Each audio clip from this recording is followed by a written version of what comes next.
Good morning. Picking back up in the book of Genesis, chapter 45, let's pray. Then Joseph couldn't control himself before all those who stood by him. He cried, "Make everyone go out from me." So no one stayed with him when Joseph made himself known to his brothers. And he wept aloud, so that the Egyptians heard it, and the household of Pharaoh heard it. And Joseph said to his brothers, "I am Joseph. Is my father still alive?" But his brothers could not answer him, for they were dismayed at his presence. So Joseph said to his brothers, "Come near to me, please." And they came near, and he said, "I am your brother Joseph, whom you sold into Egypt. And now do not be distressed or angry with yourselves because you sold me here, for God sent me before you to preserve life.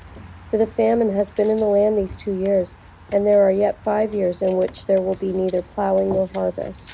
And God sent me before you to preserve for you a remnant on earth, and to keep alive for you many survivors. So it was not you who sent me here, but God. He has made me a father to Pharaoh, and lord of all his house, and ruler over all the land of Egypt. Hurry and go up to my father and say to him, 'Thus says your son Joseph, God has made me lord of all Egypt. Come down to me, do not tarry. You shall dwell in the land of Goshen, and you shall be near me, you and your children and your children's children, and your flocks, your herds, and all that you have. There I will provide for you, for there are yet 5 years of famine to come, so that you and your household and all that you have do not come to poverty.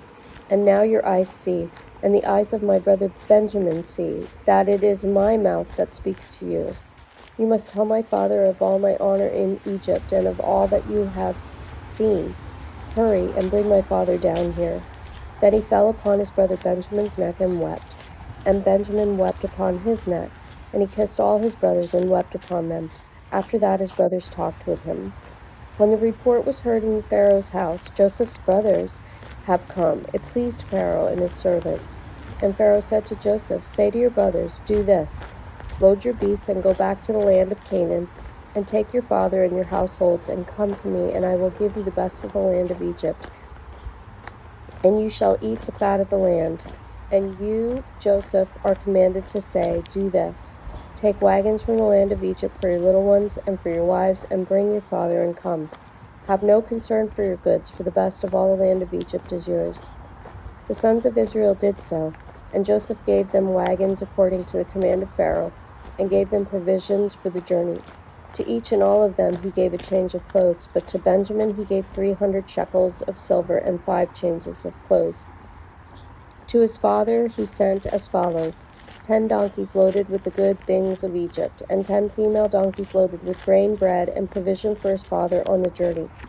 Then he sent his brothers away, and as they departed he said to them, "Do not quarrel on the way."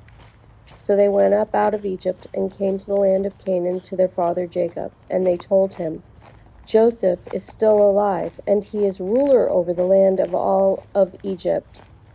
And his heart became numb, for he did not believe them. But when they told him all the words of Joseph, which he had said to them, and when he saw the wagons that Joseph had sent to carry him, the spirit of their father Jacob revived. And Israel said, "It is enough.